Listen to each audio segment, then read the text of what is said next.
Dear student, इस video lecture में हम आपको एक मॉडल क्वेश्चन पेपर देने जा रहे हैं, उसको सॉल्व करने जा रहे हैं, जो कि आपके 15 दिसंबर को अप्लाइड मैथ्स 1 का जो सेमेस्टर एग्जाम है उसके लिए वेरी इंपॉर्टेंट है और न्यू पैटर्न पर बेस्ड है, क्योंकि इस बार पैटर्न चेंज हो रखा है। तो जो क्वेश्चन पेपर होगा वो पिछले सालों की तुलना में नए पैटर्न पर बेस्ड होगा। उसमें आपको 30 क्वेश्चन 1 मार्क्स के आएंगे सेक्शन ए में, जिसमें से आपको 25 करने हैं। सेक्शन बी में 10 क्वेश्चन आएंगे, जिसमें कि आपको 6 करने हैं, 2.5 मार्क्स का एक होगा तो 15 मार्क्स के होंगे। और सेक्शन सी में 5 क्वेश्चन आएंगे, 5 मार्क्स के, लेकिन करने 2 ही हैं, तो 10 मार्क्स का सेक्शन सी हो जाएगा। तो इसमें अब जो स्टूडेंट सबसे इंपॉर्टेंट रोल जो है सेक्शन ए का हो गया है न्यू पैटर्न के अकॉर्डिंग। तो सेक्शन ए में 30 क्वेश्चन आएंगे और हमने 30 इंपॉर्टेंट क्वेश्चन तैयार कर रखे हैं, जिनके आने की संभावना बहुत ज्यादा है। अगर उसमें से 15 क्वेश्चन भी टकर गए, और टकरने ही है, मैं अपने 15 साल के एक्सपीरियंस के आधार पर कह रहा हूं, अगर 15 क्वेश्चन भी टकर गए तो आप पास हो जाओगे, क्योंकि 13 नंबर में पास है, 15 क्वेश्चन 15 मार्क्स।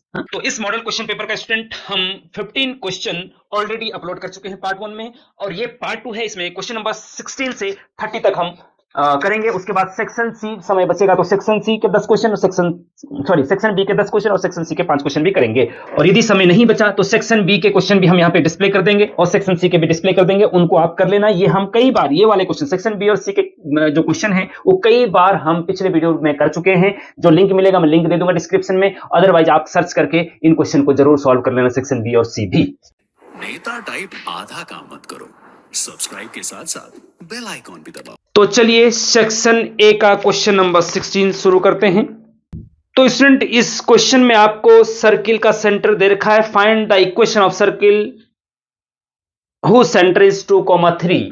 एक सर्किल है, सर्किल इस प्रकार का होता है, उसका सेंटर ठीक बीच में होता है, उसके कोऑर्डिनेट दे रखे 2,3 और इसकी जो रेडियस है वो भी दे रखी है 5, रेडियस इसको बोलते हैं, ठीक है। ये 5, मान लीजिए ये पॉइंट है आपका ए पॉइंट, ठीक है, और ये पॉइंट है बी। तो सेंटर से सरकमफ्रेंस तक की डिस्टेंस रेडियस होती है, ठीक है स्टूडेंट। और अगर आपको पता होना चाहिए स्टूडेंट कि अगर सेंटर के कोऑर्डिनेट h, k हो और रेडियस r हो, तो सर्किल की इक्वेशन x माइनस h का whole square plus y minus k का whole square is equal to r square होता है। अगर ये आपको याद है तो कोई दिक्कत ही नहीं, बस सिंपल है। ये आपको स्टैंडर्ड इक्वेशन, अगर सर्किल का सेंटर और रेडियस दे रखा है, centre h k radius r, तो सर्किल की इक्वेशन ये होती है बस x माइनस h का whole square plus y minus k का whole square equal to r square.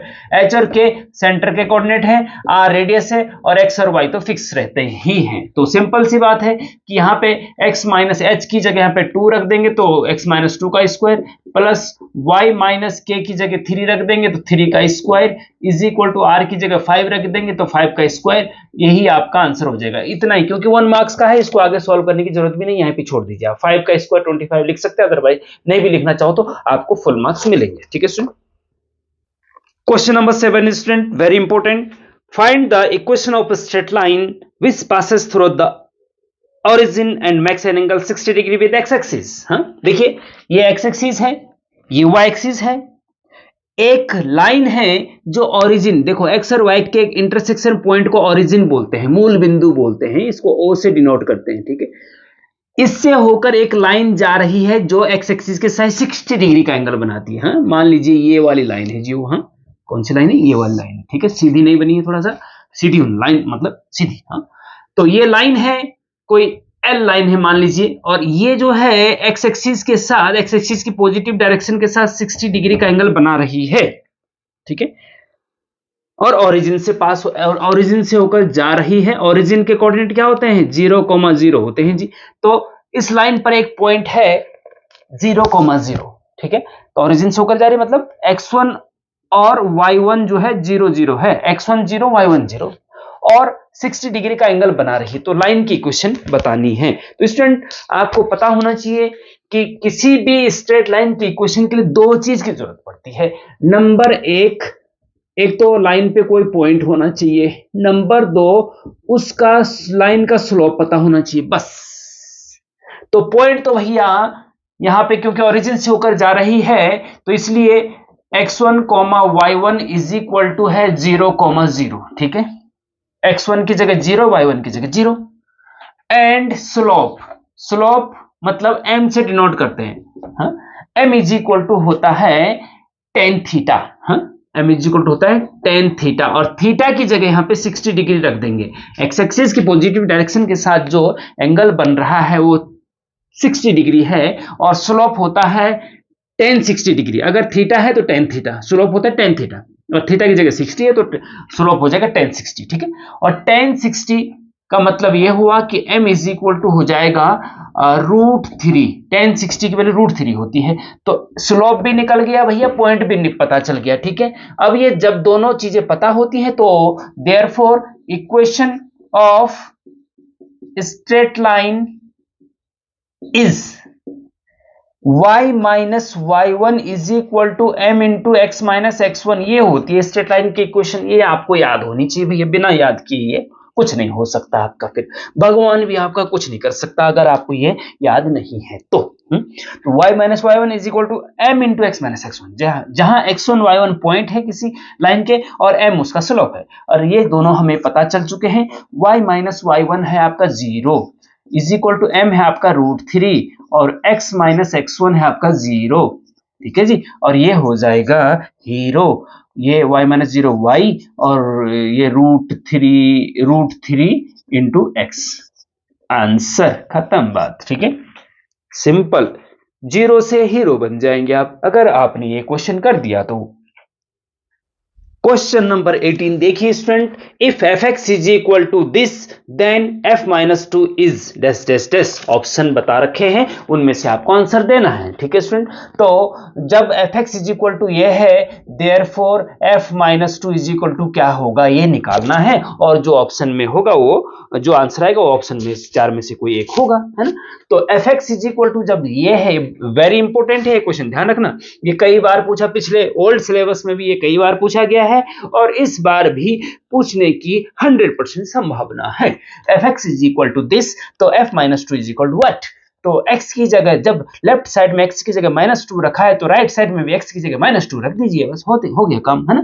2 into x की जगह पे -2 रखिए, उसका स्क्वायर हो जाएगा -3 है, फिर x की जगह पे -2 रखिए, फिर माइनस है, फिर 5 है, खत्म, बस कुछ नहीं करना। इज इक्वल टू, अब देखिए 2 है, ब्रैकेट में क्या हो जाएगा -2 का स्क्वायर, माइनस का स्क्वायर प्लस होता है, 2 का स्क्वायर 4 होता है, तो प्लस का 4 हो जाएगा। ठीक है जी, -3 और -2 का मल्टीप्लाई, ब्रैकेट खोलने का मतलब मल्टीप्लाई होता है, माइनस माइनस प्लस हो जाता है, 3 इंटू 2 6 हो जाता है, और माइनस का ये 5 हो जाता है। इज इक्वल टू, ब्रैकेट खोलेंगे तो 4 दूना 8 होता है, प्लस 6 हो जाता है, -5 हो जाता है, इज इक्वल टू 8 और 6 14 होता है, -5 करो तो ये आपका 9 आ जाता है आंसर। ठीक है, तो और जिसमें 9 है, लाइट चली गई है तो कोई बात नहीं, घबराने की जरूरत नहीं है, सीट बेल्ट पहन के रखिए है और लाइट जल्दी आ जाएगी, और नहीं भी आएगी तो भैया पढ़ना तो है ही, परसों पेपर है। अब तो कोई ऑप्शन भी नहीं कि लाइट, बहाना भी नहीं आपके पास कि लाइट चली गई तो लेट जाओ जी, अभी बहाना नहीं है, समय बहुत कम है,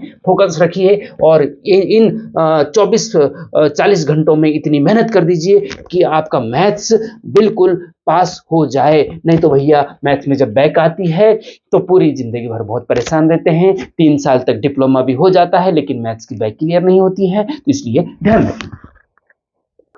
अब मैं होमवर्क के लिए आपको दे रहा हूं भैया, ये f माइनस 2 तो मैंने निकाल दिया, आप जरा मुझे f माइनस 3 की वैल्यू निकाल के दिखाइए। fx इज इक्वल टू ये है तो f माइनस 3 बताओ क्या होगा, और कमेंट में जरूर बताना इसका आंसर क्या आ रहा है आपका। अब क्वेश्चन नंबर 19 में चलते हैं स्टूडेंट, इसमें लिखा हुआ है कि limit x tends to 0 sin x upon x is equal to क्या होता है। तो भैया ये आपको याद रखना है, ये 1 होता है, सिंपल सी बात है, ये 1 होता है, याद रखना पड़ता है, फॉर्मूला है ये limit x tends to 0 sin x upon x equal to 1, बस ये याद रखना। और वैसे तो इसको सॉल्व भी कर सकते हैं कि भैया अगर limit x tends to 0 sin x upon x is equal to क्या होता है, तो भैया देखो अगर लिमिट डायरेक्ट रख देते हैं आप तो x की जगह 0, sin 0 को पहले 0 और यहाँ पे 0 0.0 और 0.0 इनडिटरमिनेट फॉर्म होती है। जिन्होंने डिटेल लेक्चर देखा होगा उनको थोड़ा सा दिमाग में घुस रहा होगा कि 0.0 इनडिटरमिनेट फॉर्म होती है, और फिर जो है जब इनडिटरमिनेट फॉर्म होती है तो उसको रिमूव करना होता है, और इनडिटरमिनेट फॉर्म जब 0.0 या फिर इनफाइनाइट अपॉन इनफाइनाइट की होती है तो ये 2 इनडिटरमिनेट फॉर्म है, 7 इनडिटरमिनेट फॉर्म है टोटल, उसमें से 2 इनडिटरमिनेट फॉर्म ये है 0.0 इनफाइनाइट अपॉन इनफाइनाइट। अगर इनमें से कोई ये 2 इनडिटरमिनेट फॉर्म फॉर्म अगर नजर आती है लिमिट रखने पे तो इसको एल हॉस्पिटल रूल से कर सकते हैं। अरे एल हॉस्पिटल रूल होता है न्यूमरेटर का डिफरेंशिएशन और डिनोमिनेटर का डिफरेंशिएशन करते जाओ जब तक कि ये इनडिटर्मिनेंट फॉर्म रिमूव नहीं हो जाती है ना। तो देखिए ये यहां पे कर देते हैं हम is equal to limit x tends to 0 sin x का डिफरेंशिएशन cos x होता है भैया और x का 1 होता है। ठीक है, दोनों का डिफरेंशिएशन कर दिया। अब लिमिट रख दीजिए, क्या दिक्कत है, x की जगह 0 रख दीजिए, मतलब cos x की जगह 0 और अपॉन 1, cos 0 का मान 1 होता है, 1 अपॉन 1 इक्वल टू 1, आंसर 1। ठीक है, ऐसे भी निकाल सकते हैं। तो ऐसे इसको सीधे याद रखना, क्योंकि कैसा भी है, देखिए ध्यान रखना, limit x tends to 0 x upon sin x आएगा, अगर उल्टा आएगा तब भी इसका 1 ही होगा, और अगर ऐसा आएगा limit x tends to 0 tan x upon x is equal to क्या होता है, बताओ क्या होता है, तो ये भी 1 ही आएगा भैया, ध्यान रखना। एल हॉस्पिटल रूल से सॉल्व कर सकते हैं। अगर ये आ गया आपके पास limit x tends to 0 cos x is equal to क्या होता है, तो भैया तो सिंपल सी बात है, ये भी 1 ही होता है, क्योंकि x की जगह 0 रखेंगे, cos 0 इक्वल टू 1। यहाँ तो इंडिटरमिनेट फॉर्म आ भी नहीं रही है ना, तो इनको सबको आप थोड़ा सा याद कर लेना। दिख रहा है कि नहीं, चमक रहा है थोड़ा सा एक जगह से ना, चलो कोई बात नहीं, और ऑप्शन नहीं है मेरे पास अभी, है ना, ये इन्वर्टर से लाइट इतनी जल रही है। Question number 20 student, derivative of x की पावर 5 इज, मतलब x की पावर 5 का डेरिवेटिव निकालना, डेरिवेटिव मतलब इसका डिफरेंशिएशन करना है, तो d अपॉन dx लगता है आगे, है ना, मतलब x की पावर 5 का डिफरेंशिएशन करना है तो आगे d अपॉन dx लगता है। ठीक है, और स्टूडेंट ये आपको पता होना चाहिए, एक फॉर्मूला है x की पावर n, इसका डिफरेंशिएशन करना हो तो क्या होता है, x की पावर n का मतलब x यहाँ पे वेरिएबल है और जो ये पावर है ये कांस्टेंट है। जब बेस में वेरिएबल हो और पावर कांस्टेंट हो तब इसका डिफरेंशिएशन क्या होता है, कांस्टेंट जो होता है वो आगे आ जाता है, इनटू x की पावर एक कम हो जाती है n-1। ठीक है, तो यहाँ पे भी क्या हो जाएगा, x की पावर 5 है, 5 आगे आ जाएगा और x की एक पावर कम हो जाएगी, 5 - 1 मतलब 4, तो 5x की पावर 4 आपका आंसर हो जाएगा। अब मुझे बताइए x की पावर 7 है, इसका डिफरेंशिएशन क्या होगा, कमेंट में बताइए मुझे। हाँ, और एक इंटरेस्टिंग चीज मैं और बताना चाह रहा हूं स्टूडेंट, कि अगर यहाँ पे n की पावर चलो छोड़ो बाद में बताता हूं, n की पावर x हो, ठीक है, हाँ, d अपॉन dx, तब क्या होगा, हाँ, x की पावर n और n की पावर x, कांस्टेंट की पावर वेरिएबल, ये वेरिएबल की पावर कांस्टेंट था, तो n की पावर x हो तो स्टूडेंट इसमें लगेगा a की पावर x वाला। a की पावर x का डिफरेंशिएशन क्या होता है पता है आपको, a की पावर x होता है a की power x log a base e, तो n की power x log n base e। ठीक है, ये होगा अगर n की पावर x आता है, और अगर n की पावर n आता है तो क्या होगा डिफरेंशिएशन, बहुत इंपॉर्टेंट चीज बता रहा हूं, n की पावर n मतलब n भी कांस्टेंट, पावर भी कांस्टेंट, बेस भी कांस्टेंट, पावर भी कांस्टेंट, और जब ये भी कांस्टेंट पावर भी कांस्टेंट तो कांस्टेंट पावर कांस्टेंट पूरा कांस्टेंट होता है, और कांस्टेंट का डिफरेंशिएशन 0 होता है, जी हमेशा ध्यान रखना इस चीज का। हाँ, और एक और चीज बता रहा हूं, क्या हो बचा अब, x की पावर x, हाँ, x की पावर x का डिफरेंशिएशन करना हो तो भैया इसमें तो भैया थोड़ा सा लंबा प्रोसेस है, इसमें लॉग लेना पड़ता है both side, taking log both side, x जब वेरिएबल की पावर वेरिएबल होता है तो टेकिंग लॉग बोथ साइड होता है, इसका डिटेल लेक्चर हमने बना रखा है, जरा वहां पे जाके आप देख सकते हैं, लेकिन समय कम है, हम जरा जल्दी आपको बताते हैं जिससे कि ज्यादा से ज्यादा क्वेश्चन आपके परसों एग्जाम के लिए तैयार हो जाए। लगू मेरी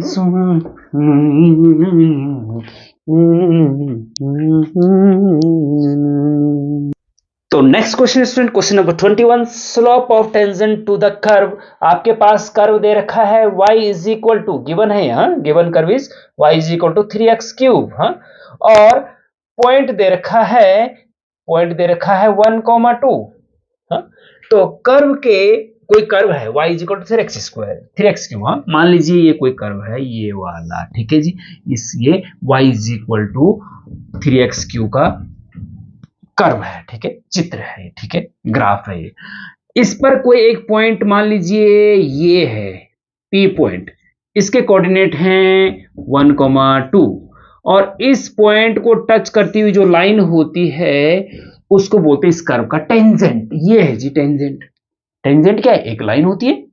टेंजेंट क्या होती है? एक लाइन होती है। और इस टेंजेंट का स्लोप निकालना है हमें। इस टेंजेंट का स्लोप निकालना है। किसी एक कर्व है y इक्वल टू 3x3, उसके पॉइंट 1,2 पर एक टेंजेंट ड्रॉ करो और उसका स्लोप बताओ। ये टेंजेंट ड्रॉ कर दिया, इसका स्लोप बताना है। तो स्टूडेंट स्लोप जो होता है m से डिनोट करते हैं, हमने अभी पीछे भी बताया था। और जो जब कर्व की इक्वेशन दे रखी हो ऐसी, तब स्लोप जब निकालना जाता है तो इसका डिफरेंशिएशन करना पड़ता है। m इज इक्वल टू होता है dy upon dx at point x1 और y1 बस। ठीक है, तो इसका मतलब स्लोप निकालना है तो यहां पहले हमें dy अपॉन dx चाहिए। ठीक है, तो डिफरेंशिएशन करो इसका, तो dy upon dx is equal to हो जाएगा, देखिए 3 तो कांस्टेंट है, x क्यू का होता है 3 आगे आ जाएगा, 3 आगे आ जाएगा, 3 ऑलरेडी था, 3 3 जा 9 हो जाएगा और x की पावर 1 कम हो जाती है। अभी जस्ट बताया ना मैंने एक क्वेश्चन पहले। हाँ, तो 9x स्क्वायर हो गया। हाँ, क्योंकि 3 आगे आया था ना, 3 3 जा 9 और 1 पावर कम हो जाती है 2, तो 9x स्क्वायर। हाँ, और पॉइंट आपका है x1 की जगह पे 1 और y1 की जगह पे 2 रख देंगे। देयरफॉर चलिए y का डिफरेंशिएशन किया, अब हमें स्लोप चाहिए। Therefore slope is equal to, हाँ लिखाओ ना, स्लोप ऑफ टेंजेंट m से डिनोट करते हैं हम। m इज इक्वल टू होता है student dy upon dx at point x1 y1, यहाँ पे 1,2 हो तो यहाँ पे लिख दो 1,2। स्लोप हमेशा ये होता है जब कर्व दे रखा हो तो slope m is equal to होता है dy upon dx at point 1,2। ठीक है, वैसे तो स्लोप बहुत कुछ होता है, जैसे m is equal to slope ये भी होता है भैया y2 minus y1 upon x2 minus x1, ये भी स्लोप है। स्लोप ऐसे भी निकालते हैं, लेकिन जब लाइन पर 2 पॉइंट गिवन हो तब ये होता है स्लोप का फॉर्मूला। और जब जो लाइन है वो एक्स एक्सिस के साथ एंगल थीटा दे रखा हो तब स्लोप क्या होता है? तब स्लोप होता है m is equal to tan theta. तब ये भी होता है जी, है ना। और जब ना तो लाइन पे 2 पॉइंट है ना उसका एंगल दे रखा है एक्स एक्सिस के साथ, कर्व दे रखा है और 1 पॉइंट दे रखा है, तब स्लोप ये होता भैया, है ना। तीनों तरीके से आपको पता होना चाहिए। ठीक है, हाँ 1 2 3। हाँ, तो m is equal to dy upon dx at point 1,2। तो भैया dy upon dx 9x square है, तो जो dy अपॉन dx निकला है उसमें x की जगह 1 रख देना है, y की जगह 2 रख देना। तो जो dy अपॉन dx है वो है 9x स्क्वायर, 9 इंटू x की जगह पे 1 रखना है और उसका स्क्वायर, है ना। और y तो इसमें है नहीं, y भी होता कहीं पे तो उसकी जगह 2 रखते। ठीक है जी, तो 1 का स्क्वायर 1 इंटू 9, आंसर 9 आ गया है। तो ऑप्शन जिसमें 9 है वो राइट हो जाएगा, है ना। Okay, question number 22 student, limit x tends to 0 x square minus 20x plus 10 is equal to क्या होगा। हाँ, लिमिट का क्वेश्चन है, क्योंकि लिमिट है तो लिमिट का क्वेश्चन है। तो देखिए स्टूडेंट, लिमिट को सॉल्व, जब भी लिमिट का क्वेश्चन हो तो सबसे पहले जो भी फंक्शन दे रखा है, जैसे ये वाला दे रखा है यहाँ पे, हाँ ब्रैकेट के अंदर वाला, उसमें x की जब लिमिट एक्सटेंड्स टू 0 है तो x की जगह 0 रख दो, लिमिट एक्सटेंड्स टू 1 है तो x की जगह 1 रख दो। पहले ये किया जाता है कि लिमिट लगा दी जाती, मतलब जैसे एक्सटेंड्स टू 0 है तो x की जगह 0 रख दो, उसको बोलते हैं लिमिट लगाना। हाँ, पहले लिमिट लगा दी जाती है। अगर उसमें 0 अपॉन 0 या इनफाइनाइट अपॉन इनफाइनाइट या 1 की पावर इनफाइनाइट ऐसे करके 7 फॉर्म्स आती है, तब आप रुक जाएंगे कि नहीं डायरेक्ट नहीं लगानी है, अदरवाइज लगा देंगे। अगर इनडिटरमिनेट फॉर्म नहीं आती है तो आपका आंसर वही हो जाता है। तो यहाँ पे स्टूडेंट देखिए, अगर x की जगह 0 रख देंगे हम तो x की पावर 0 0 हो जाएगा, माइनस 20 इंटू एक्स की जगह 0 प्लस 10, ठीक है, इज इक्वल टू ये जो है पूरा 0 तो 10 बचेगा। तो ये तो 10 आ रहा है, इनडिटरमिनेट फॉर्म कोई आ नहीं रही तो 10 बिल्कुल सीधा। इसका मतलब यह है कि इसमें डायरेक्ट लिमिट लगा सकते हैं, कोई टेंशन की बात नहीं है। ठीक है, लेकिन अगर ऐसा आ जाए कि भैया x square minus 4 upon x minus 2 और लिमिट है यहाँ पे बाहर, लिमिट एक्स टेंड्स टू 0, तो अगर यहाँ पे ये ऐसा क्वेश्चन आ जाए कि भाई इसको सॉल्व करो, तो इसमें आप देख रहे हैं स्टूडेंट, अगर आप लिमिट लगाएंगे तो एक्स की जगह 0, sorry x tends to 2, sorry, हाँ लिमिट x टेंड्स टू 2 है और ये फंक्शन है, तो लिमिट लगा दो, मतलब x की जगह 2 रख दो। तो 2 रखेंगे तो 2 का स्क्वायर 4 होता है, 4 माइनस 4 हाँ upon 2 minus two is equal to 0/0। तो यहाँ पे ए वाली इंडिटरमिनेट फॉर्म आ रही है, तो यहाँ पे आप डायरेक्ट 2 फिर नहीं रख सकते जैसे कि यहाँ पे रखा है, ठीक है। यहाँ पे इंडिटरमिनेट फॉर्म नहीं आती, 10 आया, तो इसका यही आंसर है। लेकिन अगर कोई इनडिटरमिनेट फॉर्म आती है तो आप इसको डायरेक्ट नहीं करेंगे, लिमिट डायरेक्ट नहीं लगाएंगे, पहले इनडिटरमिनेट फॉर्म हटाएंगे और 0.0 एल हॉस्पिटल रूल लगाओ या फैक्टर करो।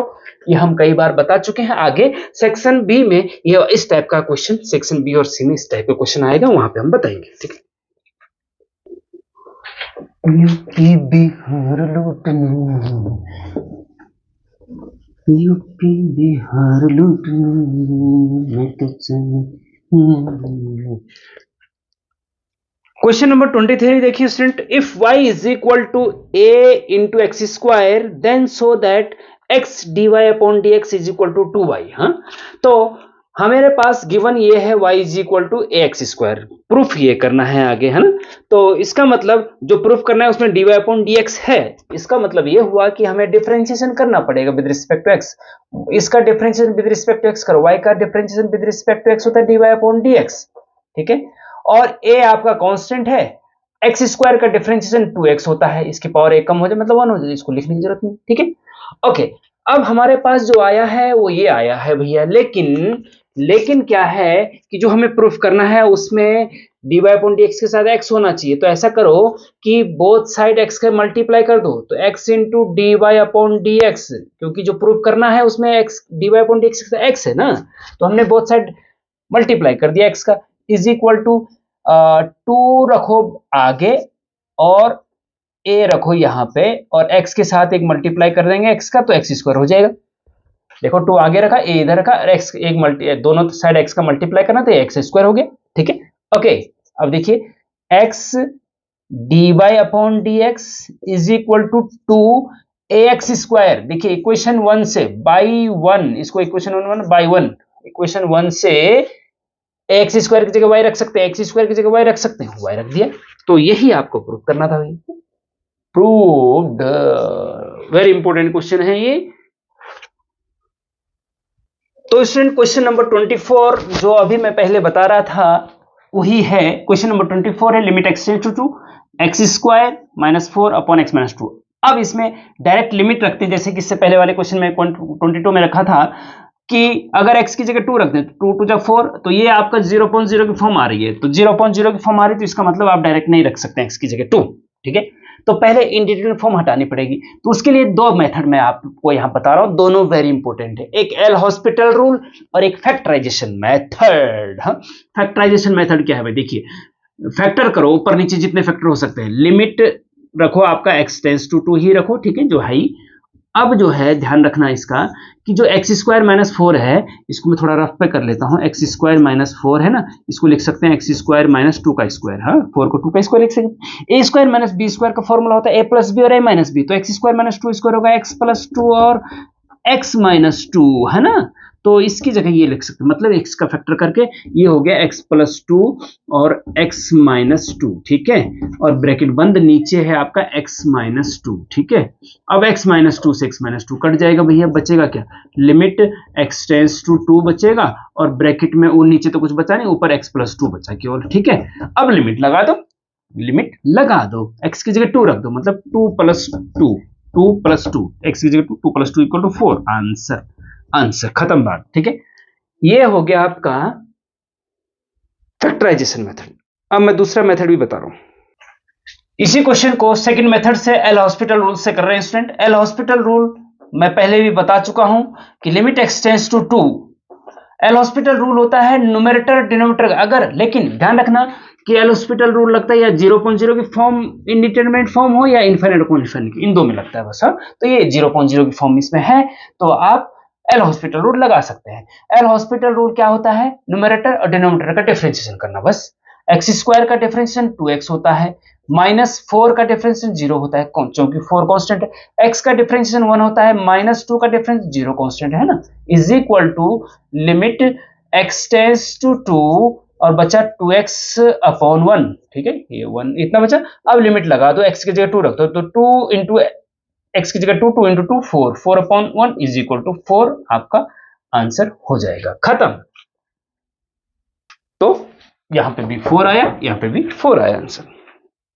क्वेश्चन नंबर 25 स्टूडेंट, आपके पास ये दे रखा है फंक्शन और आगे डी अपॉन डी एक्स लगाया, मतलब इनका डिफरेंशिएशन करना है। ए की पावर एक्स का डिफरेंशिएशन करो, प्लस लगाओ, फिर लॉग एक्स का डिफरेंशिएशन करो, फिर प्लस लगाओ, फिर कॉस एक्स का डिफरेंशिएशन करो, ठीक है। तो ए की पावर एक्स का डिफरेंशिएशन ए की पावर एक्स ही होता है स्टूडेंट। ऐसा है, एक ही फंक्शन ऐसा है दुनिया में जिसका डिफरेंशिएशन वही होता है और इंटीग्रेशन भी वही होता है, ए की पावर एक्स का ए की पावर एक्स, हाँ, प्लस लॉग एक्स का 1 अपॉन एक्स होता है अगर बेस में कुछ नहीं है तो, ए है या 10 है या कुछ नहीं है तो 1 अपॉन एक्स होता है, और उसके अलावा तो अलग बात है। अभी फिलहाल इसको याद रखो, लॉग एक्स का 1 अपॉन एक्स होता है, ठीक है जी। और प्लस कॉस एक्स का डिफरेंशिएशन, देखो साइन एक्स का डिफरेंस कॉस एक्स होता है, लेकिन कॉस एक्स का क्या होता है, माइनस साइन एक्स, तो यहाँ पे माइनस आ जाएगा भैया, माइनस साइन एक्स। ये सब आपको पता होना चाहिए, साइन एक्स का डिफरेंस क्या होता है, कॉस एक्स का क्या होता है, टेन एक्स का क्या होता है, लॉग एक्स का ए की पावर एक्स का ए की पावर एक्स का, ये सब पता आपको होना चाहिए। ये डिटेल वीडियो में हम बता चुके हैं कई बार, ठीक है। ओके, तो क्वेश्चन नंबर 26 पे चलते हैं। क्वेश्चन नंबर 26 देखिए student, find the value of tan 1 into tan 2 degree into tan 3 degree into tan 4 degree, ऐसे 45 44 45 46 80 tan 87 tan 88 tan 89, मतलब tan 1 से लेकर tan 89 तक का मल्टीप्लाई करो और बताओ आंसर क्या होगा, ठीक है स्टूडेंट। तो भैया सिंपल आंसर, अगर ऑब्जेक्टिव टाइप है तो सिंपल इसका आंसर होता है tan 45 मतलब 1। सिंपल सिंपल याद रखना है तो 1 लिख देना, खत्म बात, 1 मार्क्स का आएगा। तो अगर 2.5 या 5 मार्क्स 2.5 का आएगा तो फिर सॉल्व करना है। इसको सॉल्व कैसे करेंगे, देखिए इज इक्वल टू, हाँ, tan 1 डिग्री को लिख सकते हैं आप tan 90 minus 1, sorry tan 90 minus 89, 90 में से 89 माइनस होगा तो 1 बचेगा ना, है ना, इनटू tan 2 को लिख सकते हैं tan 90 माइनस 88, ठीक है, 92 इनटू tan 3 को लिख सकते हैं tan 90 माइनस 87, ठीक, dash dash dash dash. tan 44 को लिख सकते हैं आप, क्या लिख सकते हैं, tan 44 को लिख सकते हैं tan 90 माइनस 46 डिग्री लिख सकते हैं, इनटू tan 45 की वैल्यू 1 होती है, इनटू tan 46 को एज इट इज रहने दो और डैश डैश डैश इनको भी एज इट इज रहने दो, tan 87 into tan 88 into tan 89, ठीक है, मतलब tan 45 से आगे के चेंज कर दिए हमने, हाँ, okay, is equal to tan 90 minus theta cot theta होता है भैया, हाँ, तो ये हो जाएगा कॉट 89 इंटू ये हो जाएगा कॉट 88 इंटू ये हो जाएगा cot 87 into dash dash dash ये हो जाएगा cot 46 into 1 into tan 46 into dash dash dash tan 87 into tan 88 into tan 89, ठीक है। अब स्टूडेंट थोड़ा सा मैं यहाँ पे कॉट 89 जो होता है ना, इसको आप कॉट को 10 में बदलना तो 1 अपॉन tan 89 हो जाएगा, हाँ, इंटू ये हो जाएगा 1 अपॉन tan 88, ठीक है। ऐसे ही सारे यहाँ तक देखिए, तो ये जो है ये नीचे है tan 89 और ये tan 89 ऊपर कट जाएगा, tan 89 नीचे ये ऊपर कट जाएगा, ऐसे ही इससे ये कटेगा, इससे ये कटेगा, बचेगा हमारा 1, आंसर खत्म, सिंपल, यही तरीका है इसका, ठीक है। तो बहुत इंपॉर्टेंट है, दिखने में टफ लगता है लेकिन जब सॉल्व करते हैं तो बहुत इजी हो जाता है। तो नेक्स्ट क्वेश्चन है क्वेश्चन नंबर 27, साइन 495 495 का मान निकालिए। तो स्टूडेंट ये पहले भी मैं बता चुका हूं इस टाइप का क्वेश्चन, तो जब भी कोई बड़ा नंबर हो, साइन 10 कॉस कुछ हो, तो उसको हम 90 प्लस 90 माइनस या 180 प्लस 180 माइनस या 360 प्लस 360 माइनस में के फॉर्म में बदलते हैं। तो स्टूडेंट क्वेश्चन नंबर 27 साइन 495 का मान निकालना था, लेकिन हम सॉल्व कर तो दिए हैं, लेकिन वीडियो पॉज रह गया तो हम सीधे बता दे रहे हैं। साइन 495, साइन 495 की वैल्यू निकालनी है, तो हम क्या करते हैं 90 प्लस या 180 प्लस या 360 प्लस में चाहिए, तो ये 360 से ज्यादा है तो इसको लिख सकते हैं साइन 360 प्लस 135 डिग्री, हाँ, क्योंकि इन दोनों को सम करेंगे तो 495 ही आएगा। और sine 360 plus theta, sine 360 plus theta sine theta होता है, तो इसलिए साइन 360 प्लस 135 साइन 135 हो जाएगा, हाँ। और साइन 135 को फिर से ब्रेक कर सकते हैं 90 प्लस 45 में, और sine 90 plus theta cos theta होता है, तो साइन 90 प्लस 45 कॉस 45 होगा, और कॉस 45 की वैल्यू 1/√2 आंसर हो जाता है। तो क्वेश्चन नंबर 28 स्टूडेंट की टेन इनवर्स का डेरिवेटिव जो है, वो कह रहा है कि टेन इनवर्स का डेरिवेटिव जो होता है वो -1/1 प्लस एक्स स्क्वायर होता है, लेकिन माइनस नहीं होता है बल्कि ये plus 1/1 plus x square. Tan inverse x का डिफरेंशिएशन होता है 1/1 प्लस एक्स स्क्वायर, लेकिन यहाँ पे क्वेश्चन में माइनस लिखा हुआ है, तो ये फॉल्स, अगर ये माइनस है तो आप फॉल्स लिखेंगे, ठीक है, और आपका आंसर हो जाएगा, ठीक है स्टूडेंट। क्वेश्चन नंबर 29 देखिए स्टूडेंट, क्वेश्चन नंबर 29 है कि आपके पास गिवन है 3x 7 डिटरमिनेंट के अंदर 2 4 इज इक्वल टू 10, ये आपके पास गिवन है, x की वैल्यू निकालनी है, तो 2/2 का डिटरमिनेंट है, इसका मल्टीप्लाई 3x का मल्टीप्लाई 4 में करेंगे तो 4 × 12x हो जाएगा, माइनस 7 दूना 14, हाँ, is equal to 10, 12x is equal to -14 उधर जाके प्लस का हो जाएगा 24 हो जाएगा, यहां से x is equal to 24/12 is equal to 2, तो 2 आपका आंसर आ जाएगा, ठीक है स्टूडेंट। ओके, क्वेश्चन नंबर 30 देखिए स्टूडेंट, क्वेश्चन नंबर 30 मैं यहीं पे बता दे रहा हूं क्योंकि समय कम है, हमें कहीं निकलना भी है। लिमिट एक्सटेंड्स टू इनफाइनाइट और 9x² -2x -7 upon 6x² plus 5x plus 1, ठीक है। अब अगर x की जगह इनफाइनाइट रखते हैं तो इनफाइनाइट अपॉन इनफाइनाइट की कंडीशन बन रही है, इनडिटरमिनेट फॉर्म है, ठीक है। तो सबसे पहले एक चीज ध्यान रखना स्टूडेंट कि जब ऊपर का जो पॉलिनोमियल है उसकी पावर सेम और नीचे वाली की पावर सेम होगी, इसकी पावर क्या है, x की जो मैक्सिमम पावर होती है वो 2 है, तो इसकी पावर, इस पॉलिनोमियल की पावर 2 है, इसकी पावर भी 2 है, तो पावर दोनों की सेम है, तो और इनफाइनाइट अपॉन इनफाइनाइट की कंडीशन बने तो इसका सीधा सीधा आंसर ये होता है x² कोएफिशिएंट अपॉन नीचे वाले x² का कोएफिशिएंट 9/6, बस आंसर, मतलब ये हो जाएगा 3/2, आंसर खत्म। शॉर्टकट तरीका ये है। दूसरा तरीका ये है कि एल हॉस्पिटल रूल लगाओ, डिफरेंशिएशन करो, इसका भी करो, इसका भी करो, और 2-3 बार करो जिससे कि इनडिटरमिनेट फॉर्म हट जाए, उसके बाद 0 रख दो। तीसरा तरीका ये है कि x² कॉमन ले लो और फिर इनफाइनाइट रख सकते हैं। सबसे इजी तरीका है कि शॉर्टकट तरीका, क्योंकि 1 मार्क्स का है इसलिए x² कोएफिशिएंट और अपॉन x² कोएफिशिएंट, लेकिन पावर सेम हो तब, ठीक है।